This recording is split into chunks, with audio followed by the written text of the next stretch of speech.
Hi, this is chapter 2 of my take of the 12 steps in my book, 12 Steps to One Hero. So chapter 2 is my take on step 2, taking into account the phenomenal link with the hero's journey and the 12 steps. So chapter 2, be courageous enough to ask for help. Step 2, came to believe that a power greater than ourselves could restore us to sanity.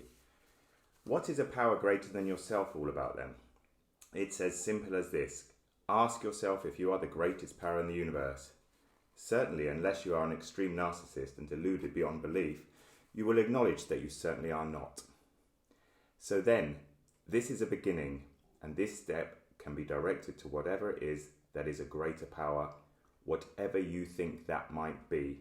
Or even if you cannot begin to imagine, just the acknowledgement and acceptance of this is fine for now. Think of a metaphysical and ubiquitous power and energy. I have known people at this stage have as their greater power something that is greater than them alone, the Force from Star Wars, the managerial setup of their favourite football team, nature, the universe, the 12 Steps program itself, and quite frequently the other people at their 12 Steps meeting. God, standing here for group of drunks or drug addicts. In recovery, God has also been said to stand for good orderly direction, grow or die, gift of desperation, and the great outdoors. One thing to remember though, your higher power is not your parent, partner, or sponsor, or therapist, or counsellor. Then there is that part of the sentence in step 2 that says, restore us to sanity. So can you admit that your life and the way you've been living amounts to insanity? The word sane derives from Latin sanus, meaning healthy, and health is connected with the word whole. So this can help you look at this. Do you feel healthy and whole? Not just physically healthy, although this is to be included, but emotionally and mentally together? Or do you feel frayed, damaged, in pieces, or actually completely broken? Then there is that use of the word restore, rather than something like gain or get. So it means that you are starting a process, taking the first steps on a journey to bring back or re-establish something that you once had. Consider that no one is born in pieces or completely broken, as we are talking about here. It means that something happened to cause the damage to us, to crack us into pieces, to utterly break us. So this is about putting all that back together to make it whole, to make it complete and healthy, to be how you were born to be, and then some more. In the hero's journey stories, we have seen the potential hero in their drab normal world, in which they are often such as the child bullied at home and or school, the partner abused in some way at home, the man or woman bossed about at work and who can never seem to say no or stand up for themselves in any way at all. When you are fearful like this and are not trusting in life, you will settle for much less than life has intended for you. All seems hopeless. You have been injured and are being played with by your dragon. But then some information is put in front of this person, some call delivered in some way for them to go into the unknown. It is exclusively for them. They either instinctively know this or are emphatically told it. No one else can go in their place. But they could still say no and stay in the familiar discomfort. They may think, at least the devil I know is better than the devil I don't know. People, perhaps understandably, will be fearful of taking this risk to try something new and unknown. But they should be more frightened of staying where they are, if it is shattering them, if they feel already dead inside. Time is slipping away. If they already feel broken, imagine how much more shattered, helpless and useless they will be in, say, another year.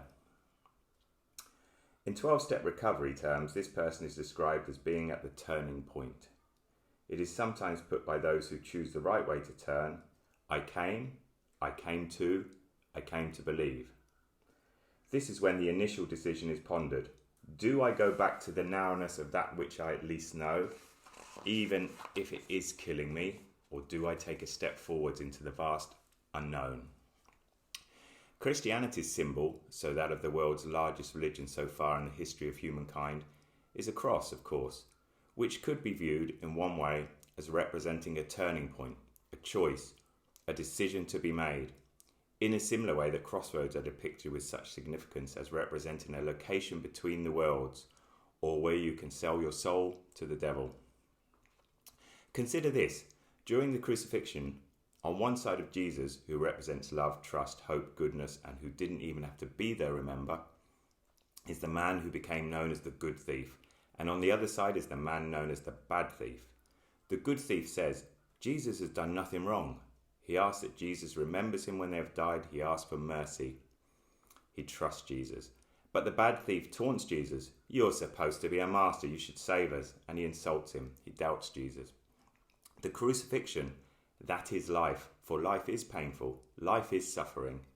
No one but ourselves can feel our own loneliness, our pain, our sorrow, our tragedies, our heartaches, our disappointments, our guilt, and our shames. So the crucifixion represents the choice we have every day. That choice is to be like the bad thief, full of resentment, hopelessness, anger, and fear, or to be like the good thief and live our lives by love and trust and hope and goodness. We need to acknowledge this, even if identifying as an atheist. For Western civilization as we know it is based on this particular hero's journey story. Even avowed atheists look in deep wonder to such as a beautiful sunset or the stars in the night sky after bereavement of a loved one, and in doing so acknowledge that there is more than we know. On gazing out, this feeling dwells deep inside, at the core. In the AA Big Books chapter entitled We Agnostics, it says that something like half of us thought we were atheists or agnostics. This was written in the 1930s when church-going was much more of a something that people did. So AA membership today is likely, I think, to have even a larger percentage come into its rooms who identify as atheists or agnostics. The 12 steps works for any of them as well, so long as they bring humility, open-mindedness and the will to work to get better. This is proven over many decades now. They say there are no atheists in the trenches, and when something horrifically shocking happens, such as a child goes missing, we see a community crowd into a church to pray. It is more than we will ever know, as we have been designed this way. If we truly knew the magnitude, we would crumple. An infinite times more than when we wonder where and if those stars and space ends. And if they ever do, what then? The symbolism and meaning of the crucifixion was put this way by the psychotherapist Wayne Kemp in The Anxiety Conversation, a book that I co-authored with Wayne. Our crucifixion is on the cross of the lives we lead in the here and now, so that crucifixion within will bring you to a resurrection. Every human being has to be crucified. We are constantly being crucified in our lives, and so then we have to ask for mercy and have trust, and if we hand our lives over to the care of our Creator, we have our resurrection and we can be restored to life. Or we can face the hell of a progressive pain we create for ourselves due to our powerlessness over the forces of life. We are powerless over the forces of life. Admit it, know it. In both the hero's journey and the 12 steps, there has to be an acknowledgement that that which is presently known has become a senseless way to continue, that there is an utter insanity about it. That is about being so resentful, feeling so hopeless, angry, fearful, full of shame and guilt, just about coping or surviving day by day and sometimes not at all, or that the only way to get through our life presently is by working ourselves to an early grave in a life where we don't see our children, friends and family and barely spend any decent time at home, or not being our real selves due to drinking excessively or taking the tablets. There are many other ways of avoidance and distraction and of numbing ourselves from ourselves. There has to be the honest admitting of this, and this needs to be followed by a coming to believe that something more than what is presently being endured can go to a better place, that we can be guided to return to a former condition, a restoration. It is this part of the Little Gidding poem by T.S. Eliot, one of a series of 4 poems he wrote in the 1940s about time, perspective, humanity and salvation, with an emphasis on purgation. The title comes from an English village called Little Gidding that in the 17th century had a small religious community. As within that religious community, Eliot believed that suffering was needed before a new life could begin. The poem goes like this: "We shall not cease from exploration, and the end of all our exploring will be to arrive where we started, and know the place for the first time through the unknown, remembered gate, when the last of earth left to discover is that which was the beginning." Belief is a powerful force.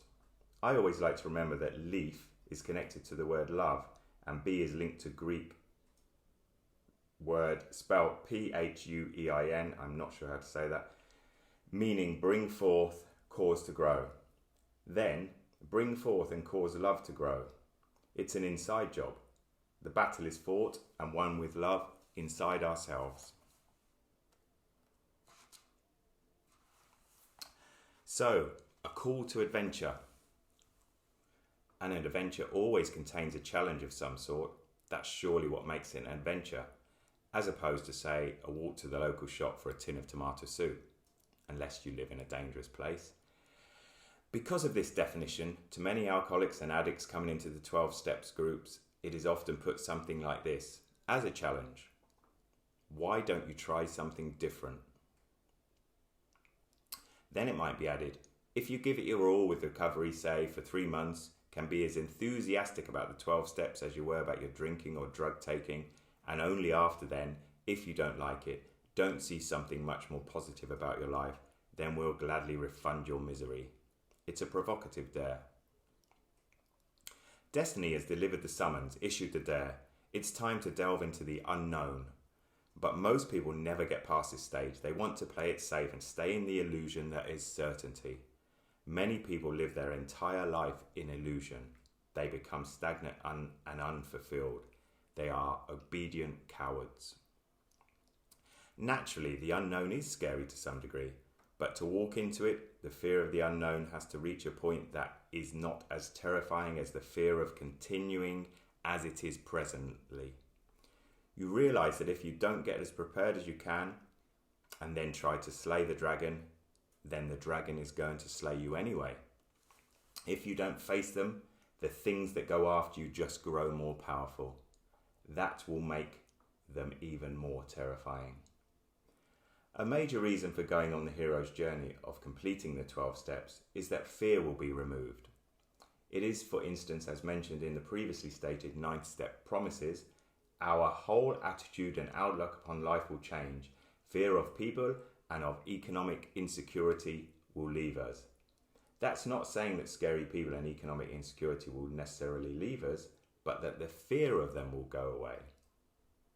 There are many multi-millionaires who are living in financial fear, desperately running every second under the cosh of fear that they might lose it all, that they are likely to lose it all. Some people who look to hold great status in life live in continual fear of others.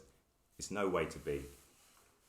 In myths and other heroes' journey stories, animals can frequently play a symbolic part at this stage, especially as symbolic of uncontrollable human instincts in the would-be hero. For instance, in Dante's Inferno, while he seeks a way out of the dark forest that represents the unexplored parts of his mind and soul, he is pursued by a leopard, a lion and a wolf that depict unmanageable lust, pride and greed.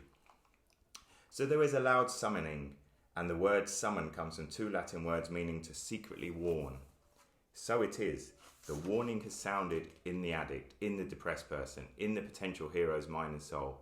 This cannot go on like this. This is the calling. Why could this be so terrifying? We could talk here about how people live by their family blueprints, and often that is a plan that means we go to fear and anxiety immediately, and the first focus is on lack and what could go wrong, and the focal point stays on this, and anything that we focus on gets bigger. It's like someone living in a ruin who knows they need to destroy the ruin before it collapses on them and crushes them to death. Perhaps not instantly either, but leaving them trapped in agony, a painful and slow death with too much time to think about what they should have done. Even as they die, they will be riddled with guilt and remorse. But they know that ruin, and they realise that if they knock it down, there will be nothing there for a while. There will be a void. That scares them. Yet they know that they need to do this to build their new, much better home, one that won't collapse around them and kill them under the weight of the rubble that's trapped them. But that point at which there is nothing there, where there was once their ruinous home, even if it was a ruin, is frightening. Then you can see how belief is requisite. What can you believe in? This is where it is essential to have humility and an open mind. One belief that is paramount to have is that this is the beginning of the end. And so it is. The beginning of the end of the old life to start the beginning of an emergence into a new one. Many get blocked by their intellect. They think that thinking their way out of things can always overcome and take control of nature and destiny. But true humility and an open mind knows otherwise. This solution to the egotistical intellect is put this way in AA's Daily Reflections book. It is very difficult for me to come to terms with my spiritual illness because of my great pride, disguised by my material successes and my intellectual power. Intelligence is not incompatible with humility, provided I place humility first. To seek prestige and wealth is the ultimate goal for many in the modern world. To be fashionable and to seem better than I really am is a spiritual illness. Those who continue to be all solely head and drive would do well to study this sentiment that is most often attributed to the Roman philosopher born in Andalusia in 4 BC called Seneca, and also a version of it is attributed to Joseph Campbell. And it is, the fates lead the willing and drag the unwilling. The fates were 3 mythological goddesses depicted as weavers of a tapestry on a loom, with the tapestry dictating the destinies of humans. You can be led peacefully or dragged screaming, but either way, you're going to end up at the same place. It is always more advantageous to ask, what is my purpose, rather than what is my plan? To ask, what is good for me, rather than what makes me happy? To search for the answer for what would make life better for you and those around you. It has to be better for those around you first and foremost, because anything done selfishly will never achieve the feelings of purpose and contentment that everyone is seeking. And they are seeking it because we are made this way. But of course, nothing happens like this unless there is willingness, unless there is that first coming to believe, until that call to adventure is answered. Then something completely extraordinary will happen.